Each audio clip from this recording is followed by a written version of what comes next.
سبحان الذي أسرى بعبده ليلا من المسجد الحرام إلى المسجد الأقصى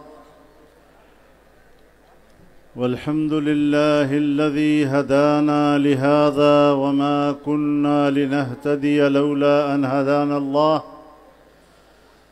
والصلاة والسلام على سيدنا محمد وعلى آله وصحبه ومن والاه اما بعد جناب صدر محترم، اکابر علماء کرام، زعماء قوم، بزرگان ملت، میرے دوستو، میرے بھائیوں، سندھ دھرتی کے جوانوں، آج کے حیدرآباد کے اس فقید المثال اجتماع کے انعقاد پر میں آپ تمام دوستوں کو، شرکائے اجتماع کو اور سندھ کی جمعیت علماء کو مبارکباد پیش کرتا ہوں۔ میرے محترم دوستو، جمعیت علماء اسلام کے ان اجتماعات کا سلسلہ پورے ملک میں جاری ہے۔ ہم نے کراچی میں جلسہ کیا اور تاریخ کا سب سے بڑا اجتماع تھا۔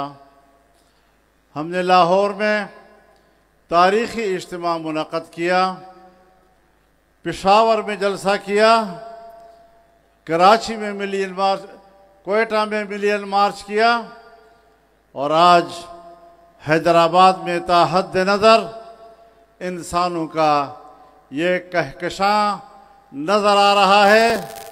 میں سمجھتا ہوں کہ یہ ایک پیغام ہے، دنیا کو پیغام ہے، انسانیت کو پیغام ہے کہ جہاں آج پوری دنیا میں بدامنی ہے، ہر طرف جنگ کے شعلے بھڑک رہے ہیں، آسمان سے بارود برس رہا ہے، میرے مسلمان بھائی اس میں جھلس رہے ہیں۔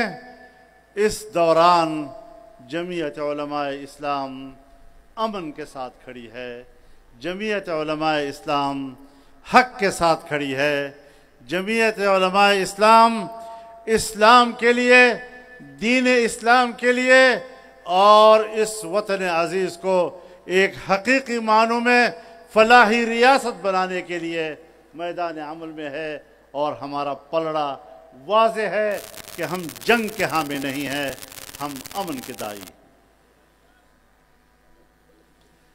میرے محترم دوستو، یقیناً ہمارے سندھ کو، سندھ کے عوام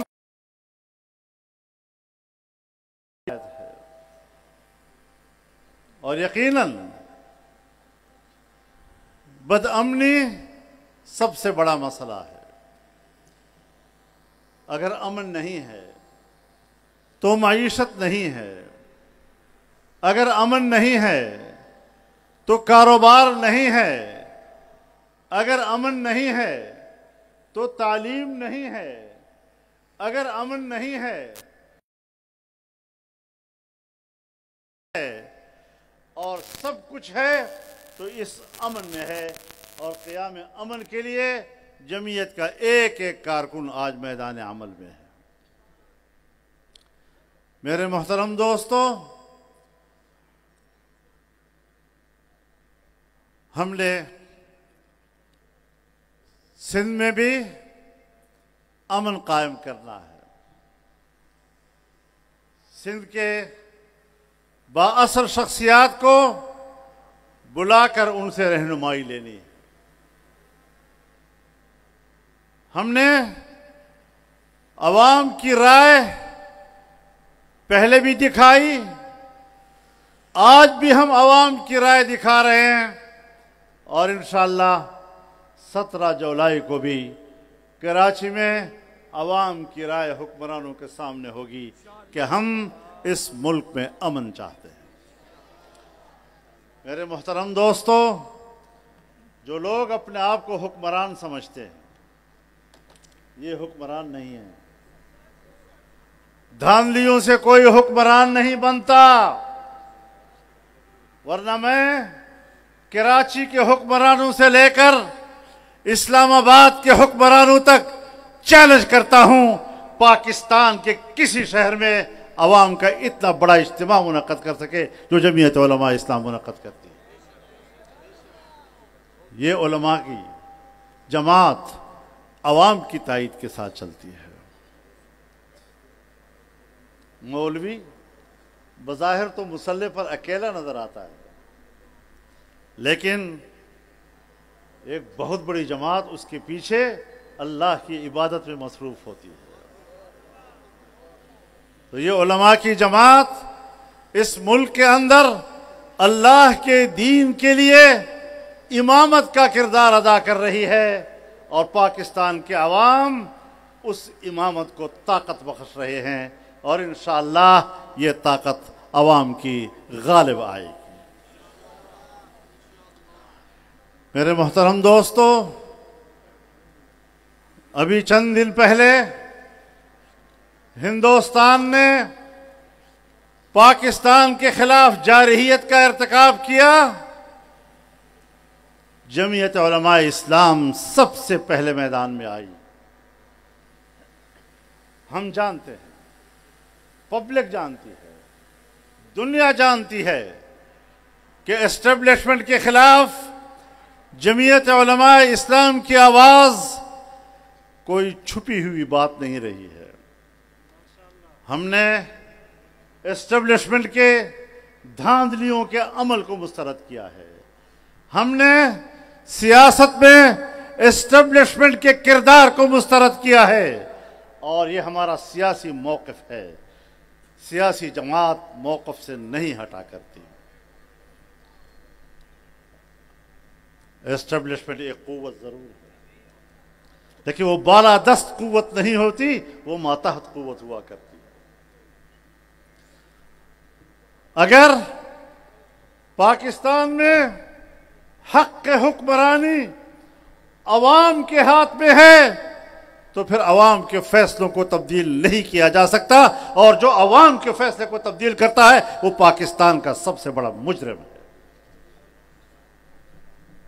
پھر اس جرم کے ساتھ ہمارا مقابلہ ہے۔ میرے محترم دوستو، ہندوستان نے جارحیت کا ارتکاب کیا تو جمعیت علماء اسلام نے پہل کی، اور ہم نے کہا کہ ہندوستان کے مقابلے میں پاکستانی قوم ایک صف ہے۔ ہم نے وہ اختلاف معطل کر دیے۔ وطن کی بقا کا سوال پیدا ہوا، وطن کی دفاع کا سوال پیدا ہوا، اور ہم نے اس کی دفاع کا حق ادا کیا۔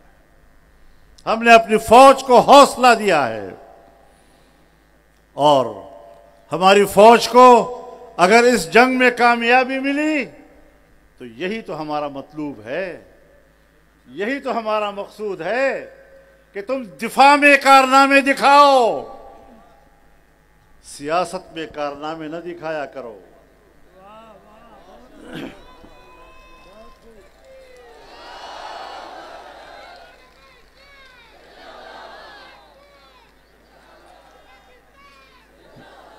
دفاع کے لیے کردار ادا کرو گے، ہم تاج کی طرح سر پہ رکھیں گے تمہیں، لیکن زبردستی سر پہ بیٹھنے کی کوشش کرو گے تو ہم ٹکنے بھی نہیں دیں گے۔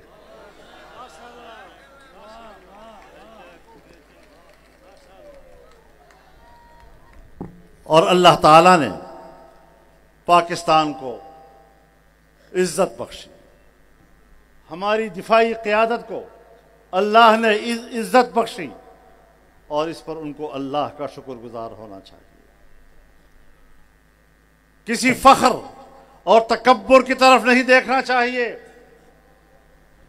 یہ اللہ کی نصرت سے ہوا ہے۔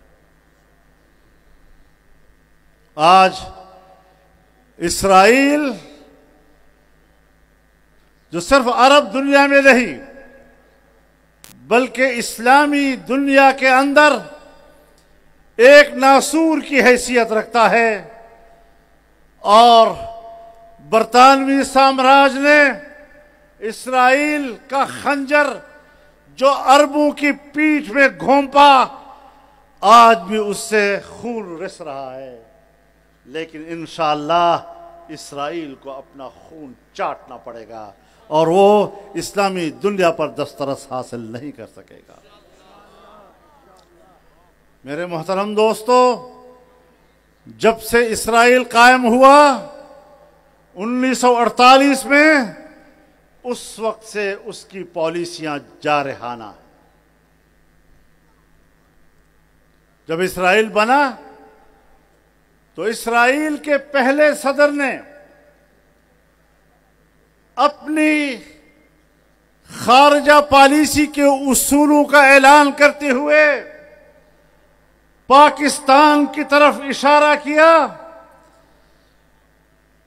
کہ ہماری خارجہ کی پالیسی کے اصول میں سب سے اولین بات یہی ہوگی کہ دنیا کے نقشے پر ایک نوزائیدہ ملک کا خاتمہ کریں گے۔ یہ پاکستان کے خاتمے کی بات کر رہا تھا، اور پاکستان نے پہلے روز اسرائیل کے بارے میں جو موقف اختیار کیا، قائد اعظم محمد علی جناح نے کہا یہ برطانیہ کا ناجائز بچہ ہے۔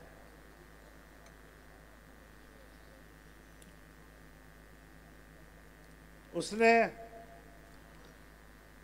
سن 1967 میں عرب دنیا پر حملہ کیا، غزہ کی پٹی، اردن کے مغربی کنارے، صحرائے سینا، گولان کی پہاڑیاں، ان پر قبضہ کیا، لیکن امریکہ اور یورپ کی پشت پناہی میں کیا تھا۔ اس نے 1982 میں لبنان پر حملہ کیا، 20,000 سے زیادہ لوگوں کو شہید کیا تھا، لاکھوں گھر بے گھر ہو گئے تھے۔ مسلسل اس نے فلسطین پر حملے کیے، ہر سال 2 سال کے بعد غزہ پر اس کا حملہ ہوتا تھا، اور آج 1.5 سال سے مسلسل وہ فلسطینیوں پر بمباری کر رہا ہے۔ 60,000 سے زیادہ فلسطینی شہید ہو چکے ہیں، جس میں اکثریت چھوٹے بچوں کی ہے، خواتین کی ہے، بوڑھوں کی ہے، عام شہریوں کی ہے۔ ہم اقوام متحدہ کو جھنجھوڑنا چاہتے ہیں، اور اقوام متحدہ کے مستقل ارکان کو جھنجھوڑنا چاہتے ہیں کہ اقوام متحدہ کی کون سی قرارداد ہے جو اس طرح انسانیت کو قتل کرنے کی اجازت دیتا ہے۔ اقوام متحدہ ایک بےمانی قسم کا ادارہ بن گیا ہے۔ اقوام متحدہ آج امریکہ کی لونڈی ہے، اور جیسے امریکہ اس کو ہانکے اسی طرح کے فیصلے کرتی ہے، اور حق پر مبنی، اس کے قراردادوں پر مبنی اگر فیصلے قراردادیں آتی ہیں تو امریکہ ہی اس کو ویٹو کرتا ہے۔ یہ ساری چیزیں تاریخ کا حصہ ہیں، ناقابل تردید حقائق ہیں۔ عام انسانیت کو قتل کرنا، ایک قوم کی نسل کشی کرنا، کیا یہ انسانی جرم نہیں؟ کیا یہ جنگی جرم نہیں ہے؟ اور میں سمجھتا ہوں کہ نیتنیاہو اس وقت ایک جنگی مجرم ہے اور عالمی عدالت انصاف نے اس کو مجرم قرار دیا ہے، اس کو گرفتار کرنے کا حکم دیا ہے۔ کسی بھی ملک سے اگر وہ پرواز کرے گا، اس ملک پر لازم ہوگا کہ وہ اس کے جہاز کو اتارے اور اس کو گرفتار کرے، لیکن اس کے باوجود وہ امریکہ بھی جاتا ہے، یورپ میں بھی جاتا ہے، اور کوئی ملک عالمی عدالت انصاف کے فیصلے پر عمل درآمد کے لیے تیار نہیں ہے۔ اقوام متحدہ نے سن 1967 کے اسرائیلی قبضے کو ناجائز کہا ہے اور ان علاقوں کو متنازع قرار دیا ہے، لیکن آج بھی اس پر کوئی عمل درآمد نہیں ہو رہا۔ اگر کویت پر صدام حسین قبضہ کرتا ہے تو امریکہ اور یورپ لاؤ لشکر کے ساتھ عراق میں اتر جاتے ہیں، صدام حسین کو گرفتار کرتے ہیں اور انسانی جرم کی بنیاد پر ان کو پھانسی پہ لٹکاتے ہیں، اس کی پارٹی کو پھانسی پہ لٹکاتے ہیں۔ وہ تو اس کے اشیر بھی نہ تھا جو آج ہو رہا ہے۔ کب تک انسانیت سوتی رہے گی؟ اور جمعیت علماء اسلام آج یہ فرض نبھا رہا ہے کہ وہ دنیا کو جھنجھوڑ رہی ہے، امت مسلمہ اور ان کے حکمرانوں کو بتا رہی ہے کہ آج اگر فلسطین کی باری ہے، اس کے بعد پھر اگر لبنان کی باری ہے، اور آج اگر ایران کی باری ہے، تو کل کس کی باری ہو سکتی ہے؟ یا سعودی عرب کی باری ہو سکتی ہے، اور یا پاکستان کی باری ہو سکتی ہے۔ نعرہ تکبیر! مرد آباد مرد آباد! مرد آباد مرد آباد! میں اعلان کرتا ہوں کہ جس طرح آج ہم مسجد اقصی کی آزادی کے لیے فلسطینیوں کے شانہ بشانہ کھڑے ہیں، عرب دنیا کے شانہ بشانہ کھڑے ہیں، اگر حرمین الشریفین کی طرف انہوں نے پیش رفت کی تو دنیا کا ہر مسلمان حرمین کی حفاظت کے لیے میدان میں اترے گا، قربانیاں دے گا، اپنا خون بہائے گا، لیکن سرزمین عرب اور حرمین الشریفین پر اس ناپاک قدم کو آنے کی اجازت نہیں دے سکے گا۔ نعرہ تکبیر! حرمت رسول پر! میرے محترم دوستو، دنیا بدل رہی ہے۔ اسلامی دنیا 25 سال سے نشانے پہ ہے، اور آج بھی اسلامی دنیا کو عقل نہیں آ رہی ہے۔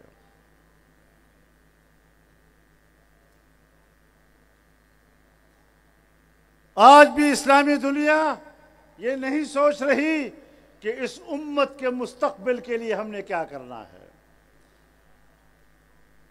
ہر ایک اپنی الگ سی کوئی ہانڈی پکا رہا ہے،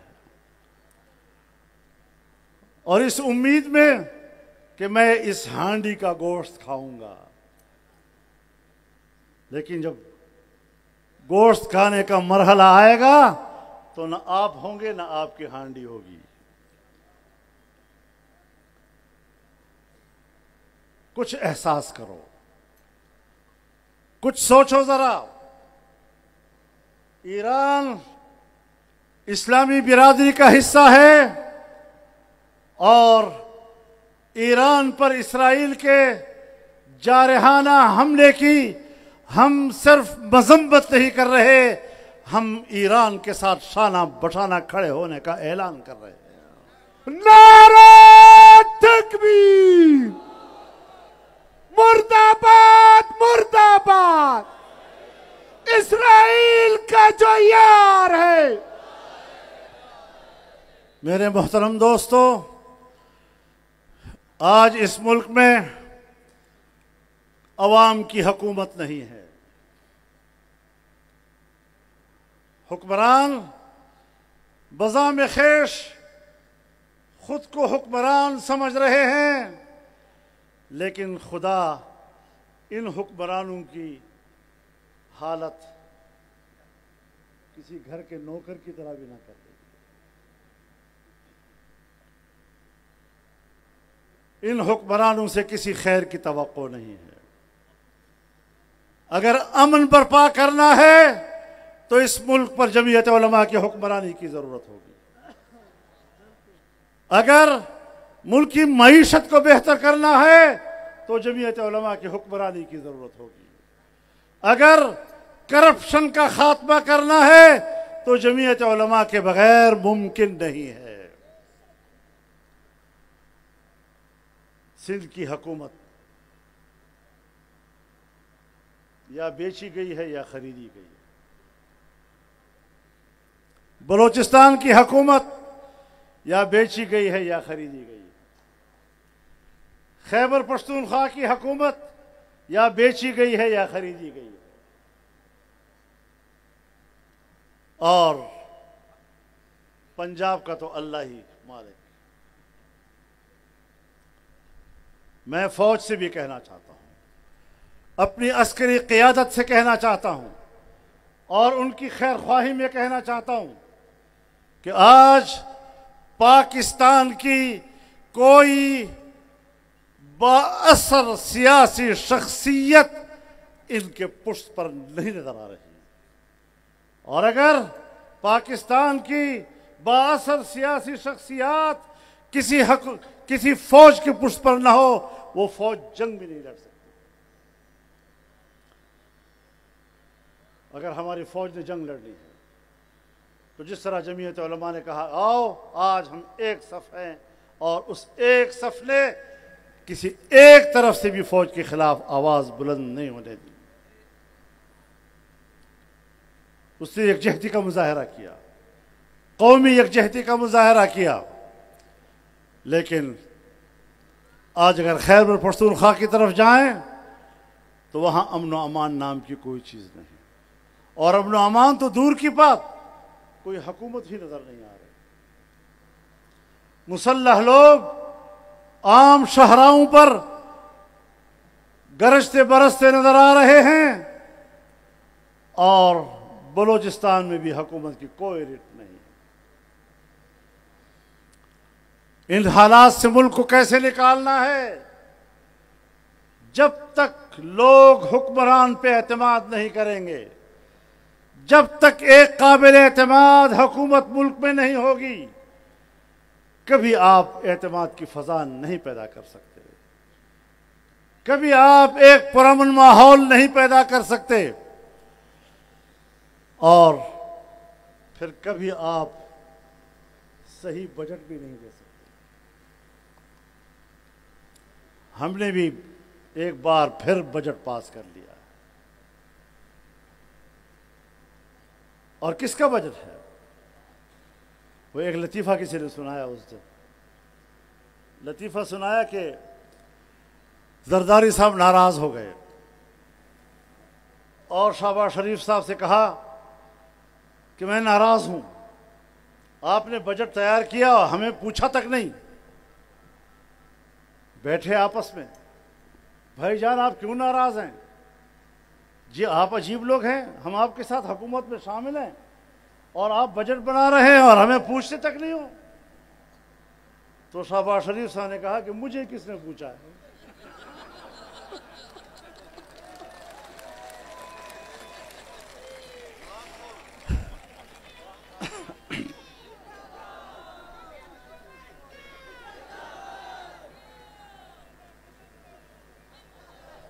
کسی کو کچھ پتہ نہیں بجٹ کس نے بنایا ہے, کس نے پیش کیا ہے. IMF کے کہنے پر ہم بجٹ بنا رہے ہیں.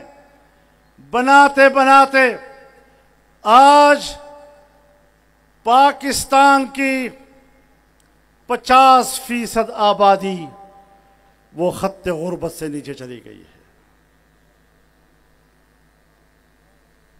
ہم نے پچھلے سال کہا تھا اس سال کے لیے کہ 4% سے زیادہ سالانہ ترقی کی شرح ہوگی, لیکن 2% اور کچھ ترقی ہو سکی, اس سے زیادہ نہیں.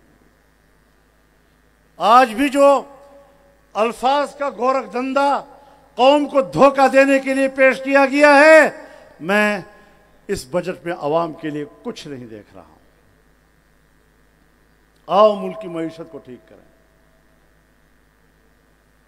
اپنی عیاشیوں کو ختم کریں، عام آدمی کی غربت و افلاس کو سامنے رکھیں، اور جہاں بدامنی ہو وہاں غریب آدمی محنت مزدوری کے لیے بھی باہر نہیں جا سکتا، وہاں غریب آدمی اپنے بچے کو اسکول میں بھی نہیں لے جا سکتا۔ ہمارے لوگ وہ تو نماز پڑھنے کے لیے بھی مسجد میں نہیں جا سکتے، کوئی حکومتی رٹ موجود نہیں ہے، عوام کی کوئی حاکمیت نہیں ہے پاکستان میں۔ اگر کہیں کوئی رٹ ہے وہ مسلح لوگوں کی ہے، مسلح گروہوں کی ہے۔ پاکستان میں ہماری مسلح قوتیں کیا کر رہی ہیں؟ اگر ان سے بات کی جائے، ہم قربانیاں دے رہے ہیں، آپ ہماری قربانیوں کو نہیں مانتے۔ بابا، جب آپ قربانی دیں گے اور واقعی قربانی دیں گے تو ہم ایسے تسلیم کریں گے جیسے انڈیا کے مقابلے میں آپ نے 4 گھنٹے قربانی دی اور ہم نے اس کو تسلیم کر لیا۔ اب میں کیسے کہوں کہ ایک طرف 4 گھنٹے میں آپ نے اتنے بڑے ہندوستان کے دفاعی سسٹم کو تباہ کر دیا، اس کے ڈیجیٹل سسٹم کو تباہ و برباد کر دیا، اور 40 سال سے مسلح چند گروہوں کا آپ کنٹرول نہیں کر سکتے، تو اس کا معنی یہ ہے کہ دال میں کچھ کالا کالا ہے۔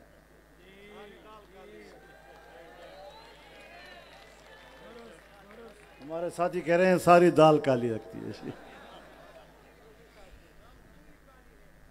تو میرے محترم دوستو، یہ وہ مسائل ہیں جو آپ کے سامنے ہیں، اور جس کے لیے آپ تا حد نظر پورے ملک میں جمع ہوتے ہیں جمعیت علماء کی آواز پر۔ صرف اجتماع مقصود نہیں ہے، آنے والا پروگرام طے کرنا ہے۔ اور ہم آج بھی کہنا چاہتے ہیں کہ ہمیں دوبارہ اسلام آباد جانے پہ مجبور مت کرو۔ نعرہ تکبیر، لبیک لبیک لبیک لبیک، قاعدہ اشارہ کوا۔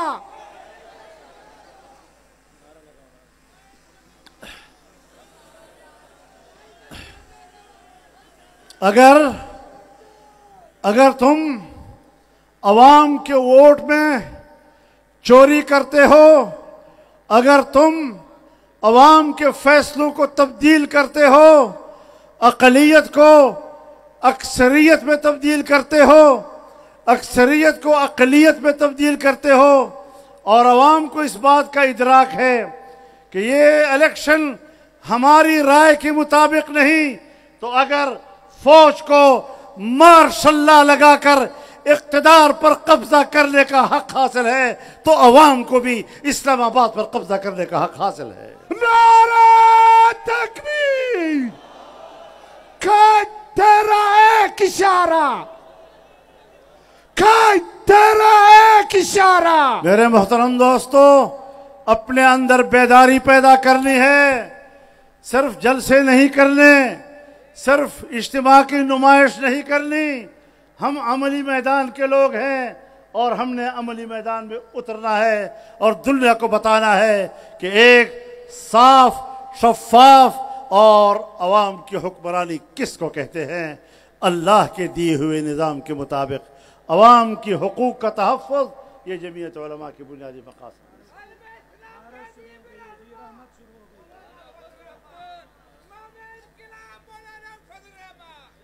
اسلام دین رحمت ہے، صرف قرآن کریم کی تلاوت کا نام نہیں، صرف مسجد میں 2 سجدے لگانے کا نام نہیں، صرف رمضان کے روزے رکھنے کا نام نہیں۔ اسلام عدل و انصاف کا نظام ہے، اسلام حقوق کا نظام ہے، اسلام انسانی حقوق کے تحفظ کا نام ہے، اور انشاءاللہ اس نظام کو برپا کرنے کے لیے پھر عوام نکلے گا۔ میں عوام کا لفظ استعمال کر رہا ہوں. جمعیت علماء کے جلسے ملک میں ہو رہے ہیں، یہ سب بتا رہے ہیں کہ پاکستان کا عوام کیا چاہتا ہے. نعرہ تکبیر. قائد ملت اسلامیہ حضرت مولانا فضل الرحمان، قائد تیری امامت کو. اب میرے محترم دوستو، دوسری جماعتوں کی حمایتیں ختم ہو چکی ہیں. اب اگر امید ہے تو جمعیت علماء سے لوگوں کی امید قائم ہے، اور انشاءاللہ ہم عوام کی امید پر پورا اتریں گے. قانون اور آئین کی حکمرانی ہوگی تو وہ جمعیت علماء کے ہاتھ سے ہوگی. اقتصادی بہتری ہوگی تو وہ جمعیت علماء کی طرف سے ہوگی، جو دیندار بھی ہیں اور وہ کرپشن بھی نہیں کیا کرتے. انشاءاللہ العزیز اب وہ دور دور نہیں ہے. ہم نے آگے بڑھنا ہے، رائے عامہ کو ہموار کرنا ہے، ملکی نظام کو بہتر کرنا ہے، اور اداروں کو بتلانا ہے کہ آپ کو عوام کی خواہشات کے مطابق چلنا ہوگا. آپ کو اللہ کے احکامات کو سامنے رکھتے ہوئے چلنا ہوگا، اور امن کے قیام کی طرف ہمیں بڑھنا ہوگا. امن تبھی آئے گا جب ملک کے اندر انصاف کی حکمرانی ہوگی. اللہ تعالی ہمیں کامیابی نصیب فرمائے، اور اللہ ہر میدان میں ہمارا حامی و ناصر ہو. وآخر دعوانا ان الحمد للہ رب العالمین.